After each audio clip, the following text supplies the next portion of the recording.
Oi, Pro, boa tarde. Eu sou Maria Eduarda, do grupo Juntas e Misturadas. E hoje eu vim realizar o trabalho das entrevistas da matéria Práticas Pedagógicas em Espaços Não Escolares. E hoje eu estou aqui com a Eliana. Oi, meu nome é Eliana, tenho 54 anos, sou pedagoga há 10 anos e estou fazendo minha segunda formação em serviço social. E trabalho no CCA para crianças e adolescentes de 6 a 14 anos e 11 meses. Então, a primeira pergunta. Qual a função do pedagogo nos espaços não escolares? Então, na verdade, para você ser um sócio-educador dentro de um espaço não escolar, um exemplo, o CCA, o orientador socioeducativo, ele não precisa ser pedagogo, basta ele ter um ensino médio. Mas a maioria das ONGs contrata as pessoas que são formadas em pedagogia. Isso facilita para a gente trabalhar os nossos temas, né, que são roda de conversa, porque a professora ela acaba tendo uma didática de sala de aula, e isso é muito importante para você desenvolver os temas, fazer planejamento, explicar as rodas de conversas, né, uma forma de fazer com que eles participem dessa demanda que se chama que é atendimento de convívio social, que são chamadas nossas rodas de conversa. Então, a maioria das ONGs acabam contratando as pessoas que são formadas em pedagogia e acaba colaborando muito nesse sentido de planejamento, né, de didática, de matérias que eu digo assim, de pesquisa, porque a gente trabalha muito com temas socioeducativos que são temas do seu dia a dia, que são bullying, ECA, garantia de direitos, a gente trabalha isso com os nossos usuários. Não é tipo, então, matéria, né? Não são disciplinas.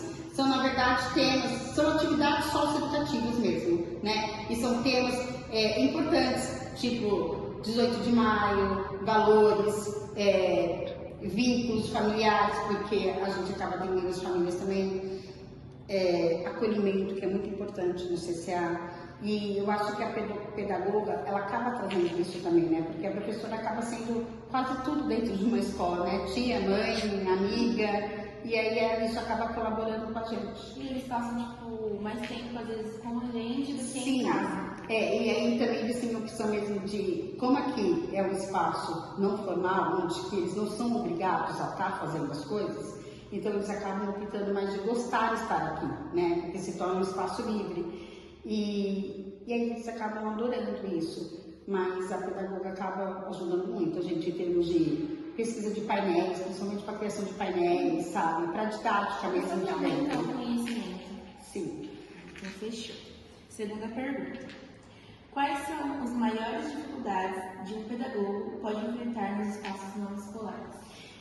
Então, eu acho que na verdade é isso. Eu mesmo, quando eu era pedagoga, que eu iniciei aqui em 2018 como orientadora socioeducativa, eu não conhecia nada da assistência social, porque essas ONGs, esse serviço faz parte da assistência social, né, da Secretaria Municipal de Serviço Social, de SMARTS.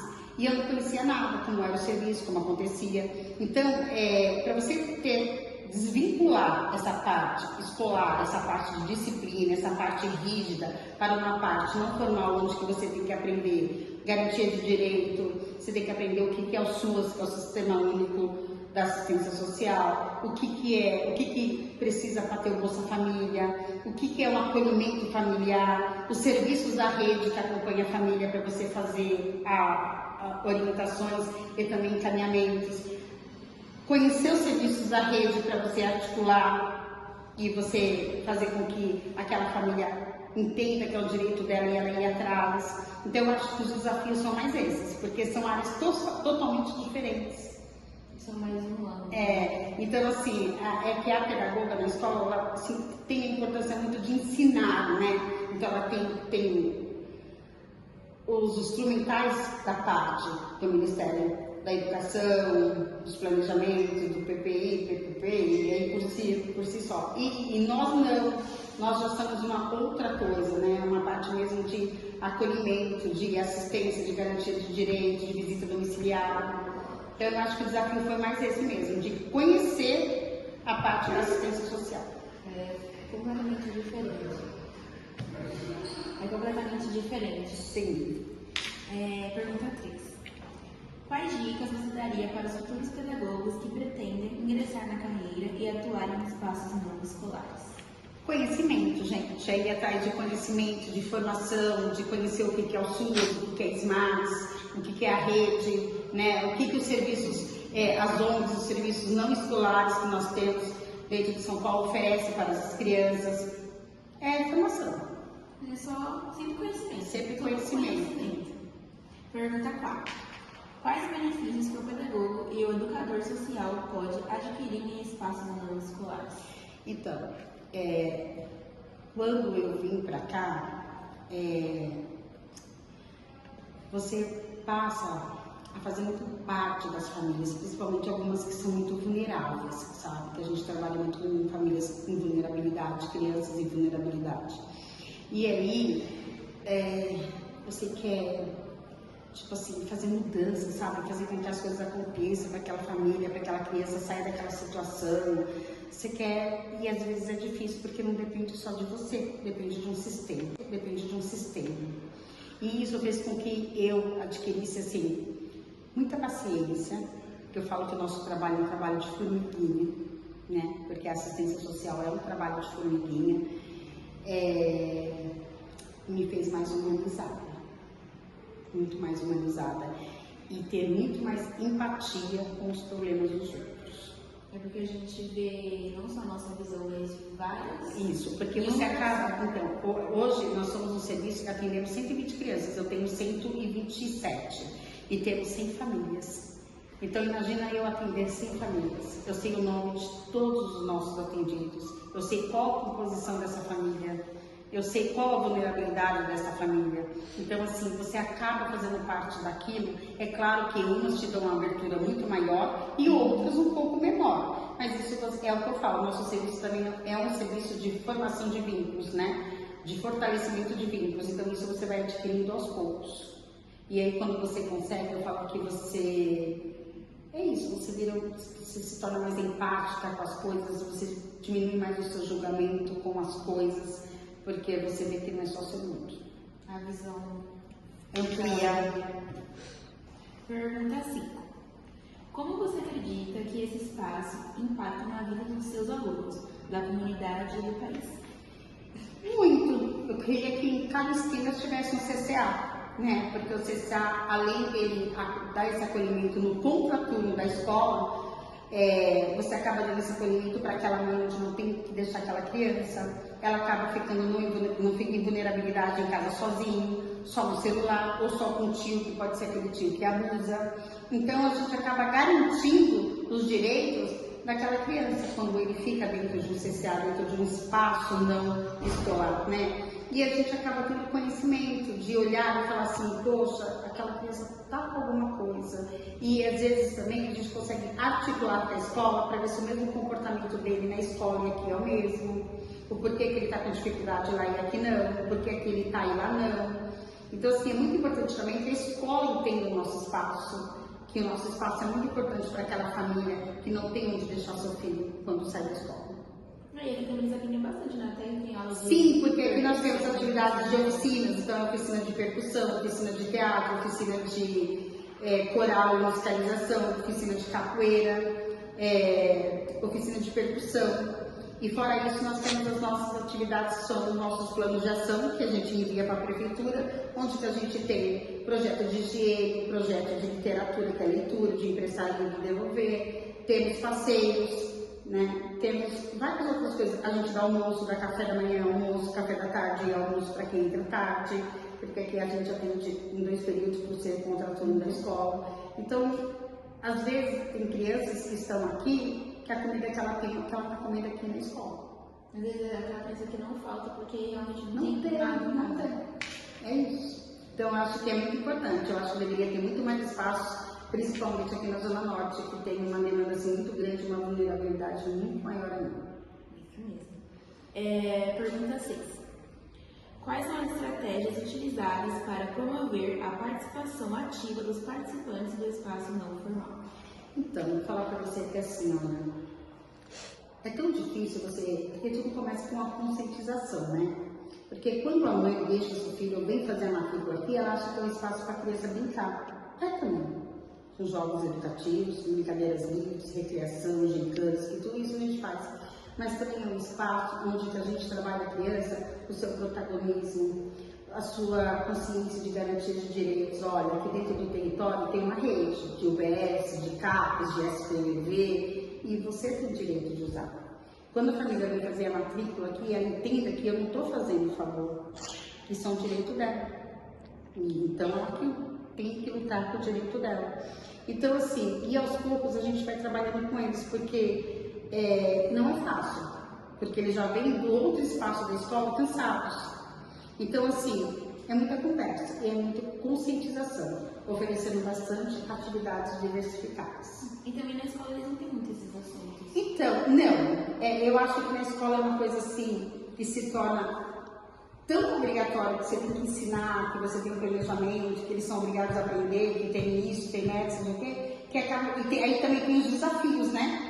Dentro da escola, que aquela criança que tem aquela dificuldade, que a família não aceita, que tem uma deficiência intelectual, tem um autismo, ou tem até comportamental mesmo, e é tão difícil, às vezes a família está presente nessas situações e acaba atrapalhando toda a sala no contexto geral, né? Então, eu acho que aqui acaba sendo assim, um sopro, porque nós aqui mesmo, quando aparece algum problema de alguma criança que a família traga pra gente, faz assim, nossa, meu filho está demais na escola, a gente articula com a escola. A gente vai até a escola, para conhecer, para conversar com o coordenador, para saber como que é essa criança aqui, o porquê que ele está agindo assim, qual a dificuldade, o que está acontecendo. Não, porque lá no CCAI não é assim, vamos ver, e aí a gente faz visita domiciliar, a gente conversa com a mãe, a gente faz esse acompanhamento, se precisar a gente faz encaminhamento para o OBS, para ele ser encaminhado para o CAPES. Então tem todo um eco de atendimento para esse usuário, entendeu? Então, eu falo que é um espaço assim muito amplo e importante. Pergunta 8. Qual a função que o educador social exerce em espaços não escolares? Qual é a função que o educador social exerce em espaços não escolares? Sim. Pergunta 7. Como é feita a formação continuada do pedagogo ou educador social que trabalha em espaços não formais? Então, SMAGs, ele sempre oferece cursos para a gente de formação. E aí tem parcerias que eles fazem, por exemplo, o Instituto Criança é Vida, tem formação sobre perda, sobre bullying, sobre abuso sexual. Aí tem o 18 de maio que a gente faz manifestação em todo o território com os profissionais da rede. Tem formação dentro do espaço também, que a gente chama que é a rede, que é o espaço público, onde pessoas importantes vão em uma palestra. A gente tem encontro de rede com toda a rede para discutir qual a dificuldade, o que pode melhorar, o que não pode. Tem o NAPA, que faz parte da educação, onde a gente também tem encontro mensal com o NAPA sobre assuntos importantes também, com as dificuldades que tem com a educação, com a saúde e com o serviço social. Então, a formação é sempre oferecida pelos SMAGs. E tem também a formação que a ZOSC oferece para nós, né? Então, por exemplo, eu cheguei aqui como pedagoga e aí eu entrei numa área onde eu não tinha um conhecimento que era de serviço social e a OSC acabou pagando uma pós para mim de SUAS, do Sistema Único de Serviço Social. Vocês pagam tipo completo? E aí eles pagaram para que eu possa ter feito essa formação e ter conhecimento como que funciona o sistema da assistência social. Acabei fazendo depois uma pós também dentro da psicopedagogia inclusiva, por minha conta. Fiz um curso também dentro da assistência social na prática, né? E hoje eu estou fazendo uma nova formação, uma nova faculdade de serviço social, porque eu me apaixonei muito por essa área. Mas ele sempre oferece cursos, tem um convênio com a Espaço, que é um espaço que tem realmente, mas é uma empresa chamada Espaço, onde sempre tem formação para orientadores, para assistentes técnicos, para gerentes. E aí a gente vai indo conforme a nossa demanda e conforme a nossa necessidade também, porque às vezes tem falta de orientador, de alguém, então, e a gente não consegue sair de espaço. Não é toda semana? Não, a formação não é toda semana. Depende muito, por exemplo, se a gente entra no Instituto Criança e Vida, a formação é durante o ano todo mês tem encontro. O NAPA, todo mês tem encontro. Não é toda semana, é uma vez por mês o encontro, né? Então as formações são assim. E aí, por exemplo, dia 13 agora a gente tem uma formação sobre assédio moral e sexual dentro da empresa. O mês passado nós tivemos uma parada técnica com todos os serviços sobre racismo. E assim sucessivamente, conforme vai surgindo a agenda e o interesse, eles vão colocando pra gente. E os temas são bem, tipo, bem importantes. Sim, são temas que fazem parte do nosso cotidiano, do nosso dia a dia. Então, fechou. Pergunta 8. Qual a função que o educador social exerce em espaços não escolares? Então, na verdade, o orientador socioeducativo, ele não é nem chamado por esse nome dentro do espaço não escolar, é chamado de professor mesmo. Porque é tão mais fácil do que você falar orientador, ou se não pelo nome. Então as crianças acabam chamando pro, se não pelo nome, Eliana, ou Domingas, ou Tatiana, depende muito da criança. Ele tem a função mesmo de acolher, de planejar, sabe, de aplicar as atividades, de acompanhar nas oficinas, das rodas de conversa, que é muito importante, porque nessas rodas de conversa que eles trazem a sua vulnerabilidade de casa. Então, quando a gente trabalha um tema de violência doméstica, numa roda de conversa, ali você tem escuta daquela criança que tem violência dentro de casa. Ou quando você faz uma roda de conversa sobre abuso sexual, aquela criança traz que ela é abusada. Então você tem que ter também todo aquele feeling, sabe, do cuidado, do respeito, da escuta, e com todo cuidado passar adiante para a pessoa responsável, para a gente estar tomando as devidas providências. E eu vendo que você tinha comentado que eles também fazem uma roda de conversa com a psicóloga, né? Na verdade, isso é uma oficina. Eles têm uma oficina também de emoções, onde uma psicóloga trabalha com eles a perda, a raiva, o bullying, a amizade. E aí, como que você consegue, o que você tem que fazer para se acalmar, o que você pode fazer para se acalmar, mas aquele seu colega está agindo daquela forma, você tem algo a ver com aquilo? O problema é de quem, não é dele? Então por que você tem que ir lá agredir ele? Se você não sabe acolher, fique quieto, chama um responsável. Ela trabalha muito isso com eles. Eu acho muito legal. Última pergunta.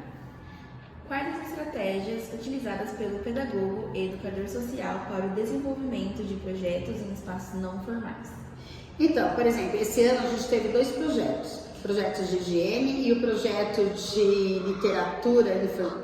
Não vou nem colocar infantil, mas foi mais literatura com um outro parceiro chamado Leiturinha do Sertão. Esse projeto Leiturinha do Sertão, ele surgiu na pandemia com uma professora lá na Bahia mesmo, bem no norte da Bahia mesmo, num lugar bem distante, e tem uma professora que ela meio que intermediou essa questão de emprestar livros para as crianças na pandemia, porque elas estavam fora da escola. E ela trouxe isso para São Paulo, apresentou com um outro parceiro nosso, que é o Supermercado Trimais, que fica na Cantareira, e eles abraçaram isso e surgiu a Mercadoteca, que é um carrinho de supermercado cheio de livros. E aí ela começou a abraçar as ONGs e trazer esses carrinhos para doação, fazer contação de história, e nós somos, acho que a primeira ONG que eles trouxeram. E aí surgiu a nossa ideia de fazer um projeto de empréstimo de livro. E aí tem a sacolinha onde a criança escolhe o seu livro na biblioteca que nós temos, ela leva para casa, aí a gente dá um prazo, se ela não conseguir ler nesse prazo a gente renova, e aí ela devolve o livro de novo para estar emprestando, ou às vezes até eles mesmos acabam indicando os livros para os outros usuários. E aí a gente faz fechamento desses projetos sempre com um evento. Por exemplo, no final do ano a gente está com a ideia de dar um livro para a criança, como presente de Natal. Então a gente está atrás de parceiros para que isso aconteça. O projeto de higiene, a gente trabalha também com isso, na prática. Então assim, hoje é como lavar a mão, aí leva a papinha e lava a mão. Como escovar os dentes, aí a gente tem material de como escovar os dentes. A higiene, como é feita? A gente passa vídeos explicativos simples e objetivos para que ele entenda que é importante de fazer a higiene das suas partes íntimas, das axilas e tudo mais. E no final desse projeto, a gente dá um kit de higiene para que eles possam levar para casa e utilizar. Aí, no caso, tipo, eles ganham esse kit no final do ano. Na verdade, eles ganham o kit amanhã, porque o nosso projeto encerrou e amanhã a gente entrega o kit para eles e ele encerra o projeto. Porque quando chega novembro, dezembro, as ONGs, os espaços não escolares, eles acabam utilizando muito tempo para ensaios das nossas apresentações e nossas festas de finais de ano. Então a gente encerra os nossos projetos geralmente em outubro. E aí em novembro e dezembro a gente fica mais para isso mesmo, para ensaio das oficinas, para figurino, confecção, porque é tudo eles que fabricam, não são eles que participam, cartazes, painel, decoração, tudo são eles que fazem. tipo assim, a marca deles está em tudo. Em tudo, em tudo. Hoje mesmo a gente teve uma peça de teatro sobre o bullying, eles que criaram coreografia, eles que trouxeram a demanda do bullying da escola, eles que participam, eles que criam junto com a oficineira de teatro. Bem legal. Sim. Eliana, eu quero agradecer, obrigada. Sim, eu que agradeço. E é isso, Pro. Obrigada. Obrigada.